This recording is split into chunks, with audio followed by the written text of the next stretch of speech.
Recordo com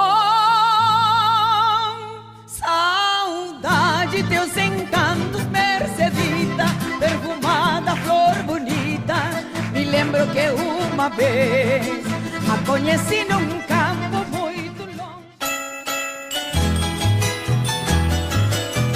Eu, José Miranda Fonseca, pós-graduando em Mídias na Educação pela Universidade Federal do Mato Grosso do Sul, quero falar para vocês um pouco da cultura do touro candio na fronteira de Porto Murtinho com o país do Paraguai.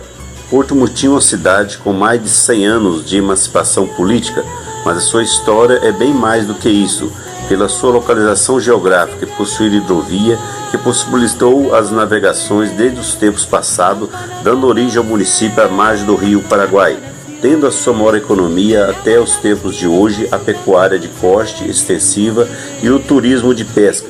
Porto Murtinho tem grande influência paraguaia. Essa miscigenação de seu povo rendeu 3 idiomas, o espanhol, o guarani e o português brasileiro, que é facilmente falado pela sua população. Entre essas valiosas culturas surgiu a cultura do touro candio, trazida por imigrantes paraguaios, que com grande vibração todos os anos reúne grande parte da população em manifestações festivas, com brincadeiras, vestimentas, danças, comida, que retrata toda essa cultura na fronteira. Como vocês virão em minhas entrevistas, depoimentos, fotos e relatos de pessoas descendentes dos precursores de cultivar essa tradição no município de Porto Murtinho. Iniciando pelo senhor Marcelo Arguelho, que é neto de imigrantes paraguaios, e sua família sempre preservou essa cultura do touro candio. Em seguida trago mais 2 entrevistas, a primeira da professora Rosângela, que foi por um bom tempo incentivadora e coordenadora dessa festividade, levando uma dessas edições por convite para apresentar no Festival de Inverno de Bonito, tornando destaque da capa da revista Isto É da época. A segunda fala do ex-prefeito Dr. Abel Nunes Proença, que demonstrou o valor em apoiar e preservar a cultura de um povo.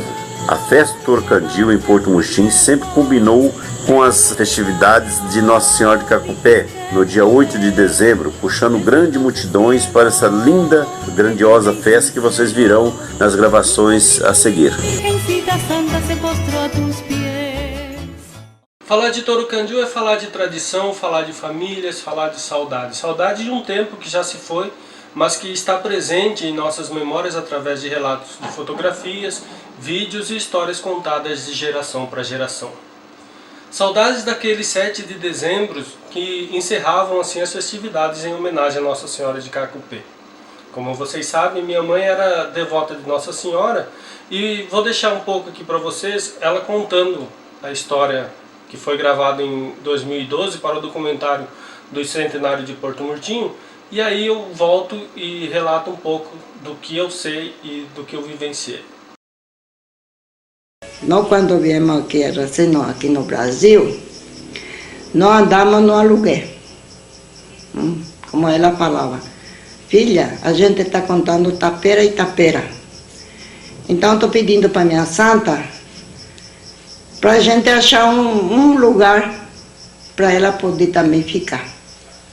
Aí minha irmã ganhou esse lote, aí meu marido comprou material e veio levantar essa casa. Aí que começou, aqui em casa ela pôs essa brincadeira de touro candio. Bom, touro candio é do Paraguai. Era do São João. Depois passa para Nossa Senhora Cacupé. Aí continua. O touro candio, porque várias pessoas não sabem o que significa candio. Candio, a vaca tem aquele gogô, né? Você tira aquela carne e fica, parece balão, né? Então, quando secou aquele lá, você coloca um pavio. Você carrega aí a graxa até na boca. Você estufa e carrega com a graxa. E esse aí que é candio. Então, e a mascarita não precisa de luxo.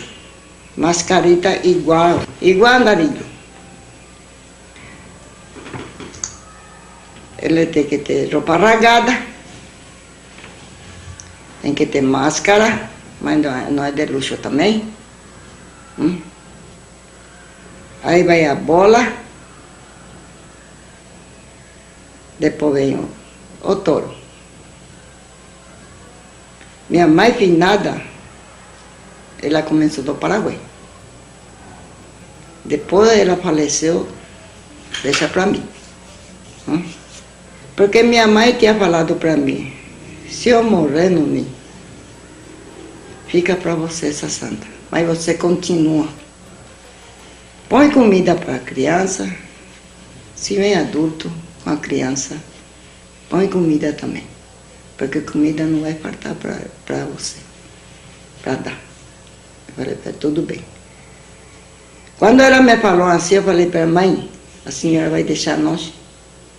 Ela falou, não, filha, eu estou te orientando. Eu falei para ela, não, mãe, a senhora vai embora. Quando faltar 3 dias para falecer, ela conversou comigo. Aí falei para ela, pois é, mãe, eu vou continuar. E na hora da mascaritada, falei para ela, vai se vestir, e eu vou ajudar, como sempre ajudei, falei para ela. Esse aí eu vou continuar, mãe. Então, esse aí para torear, uma mascarita entra por baixo.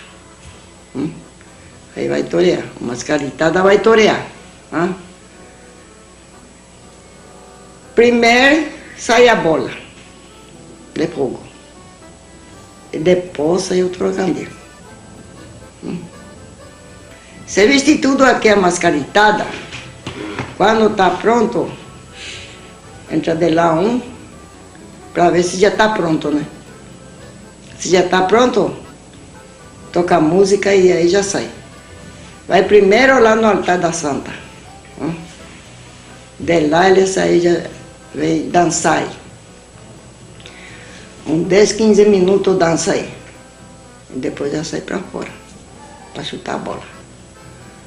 Quando acabar a bola, aí saiu todo. Eu lembro que as festividades de Nossa Senhora começavam muito antes do dia 7 e do dia 8. Dia 8 que é comemorado o dia de Nossa Senhora de Cacupé. Começava-se com novenas, as novenas eram sempre cheias, vinham promisseiros, crianças e eram rezados em Guarani e espanhol, cantados em Guarani, rezado em espanhol, e faltando 2 ou 3 dias para o dia 8 de dezembro, ela pegava o seu andor com a santa e levava até a igreja matriz, onde a santa dormiria por 3 dias, e no dia 7 de dezembro à tarde, após a missa, ela vinha em procissão até a sua casa, e onde eram feitos os preparativos para a festa do Touro Candil. E era muito legal porque a gente, criança, assim, não entendia muito bem de ver tanta gente estranha e de repente todo mundo sumia. Eram homens e mulheres que sumiam, se travestiam de mascaritas, e eram papéis invertidos para a gente não saber quem que era quem. E a gente, como criança, a gente tinha um medo danado desses mascaritas. E aí, com o tempo, a gente foi entendendo um pouco da tradição, da cultura. E quando cheguei na minha adolescência, eu observava como era feita a brincadeira e sempre tive vontade de entrar embaixo da armação do Touro Candil para correr atrás da molecada, né? E até então meus tios faziam isso, meu pai fazia isso. Naquela época eu me lembro que as festas eram tão grandes que, para vocês terem ideia, vinham grupos musicais para fazerem baile, para animar as galopeiras e as pessoas que ali estivessem para pagar suas promessas e até mesmo prestigiar a festa. O Touro Candil na família nunca foi visto como cultura, até a década de 90, quando meu tio Xisto Salvador foi convidado a apresentar o Touro Candil no segundo festival de inverno. E foi então que, a partir do Festival de Inverno de Bonito, que Porto Murtinho começou a ser foco de historiadores da cultura sul-matogrossense, onde a professora Marleci Grist, na época, foi para Porto Murtinho com um grupo de acadêmicos, registrar em fotografias, histórias, entrevistas, de onde ela fez um livro que fala um pouco do folclore e cultura de Porto Murtinho, que até então Sabia-se que Porto Murtinho e Amambai eram as únicas cidades fronteiriças que faziam a festa do Touro Candiu, com o diferencial de que de Porto Murtinho era exclusivo para Nossa Senhora de Cacupé e de Amambai e algumas outras cidades do Paraguai, que é feito em homenagem ao São João, para alegrar as festas de São João. O então prefeito Nelson Sintra Ribeiro pegou a história do Touro Candiu, junto com o professor Manuel, e criaram o Desafio dos Touros, que era o Bandido Encantado. E deu uma nova roupagem ao estilo Parintins. Mas a essência da história da Nossa Senhora Cacupé, do porquê do Touro Candiu, foi se perdendo um pouco, e muitos jovens que não conheciam a história do Touro Candiu em si não entendiam muito bem e achavam que a história que foi criada para se fazer um festival era o contexto real do que era o Touro Candiu. E isso perdurou e foi tema de debate, até de algumas brigas em intelectuais por se tratar de um festival criado para entretenimento e onde se perdeu um pouco da cultura da fé e da tradição. Em 2015, houve a proposta do município de se fazer o Encontro dos Touros, uma ideia que agradou tanto a população murtinhense quanto as famílias que até então se sentiam esquecidas e desprestigiadas. Bem, eu acredito que as manifestações culturais, elas realmente sintetizam as histórias de uma população, contadas pela própria população. E eu vi aqui na nossa fronteira com o Paraguai o Touro Candiu como uma dessas manifestações. Sendo nós fronteiriços, recebemos muito dessa cultura dos espanhóis, que foram aqueles que entraram nessa fronteira do Paraguai e trouxeram para nós aqui no Brasil coisas da Espanha que foram transformadas em brincadeiras, danças, comidas, enfim, todo tipo de manifestação pela nossa população. E o Touro Candiu também nasceu dessa participação da Espanha com a população brasileira. Porto Murtinho usou essa festividade, essa alegoria, para trabalhar com seus santos. Aliás, no início de dezembro tem uma manifestação sobre santos aqui, sobre a Nossa Senhora de Cacupé, e eles faziam as danças, e o Touro Candiu aparecia como uma das atividades religiosas também. Nós fizemos isso para fazer uma articulação entre a prefeitura e a população, trazer a população para perto da gestão pública. Fizemos participação popular com manifestações do Touro Candiu. Agradou tanto, fizemos o primeiro Festival da Cultura, que nós fomos convidados para participar em Bonito.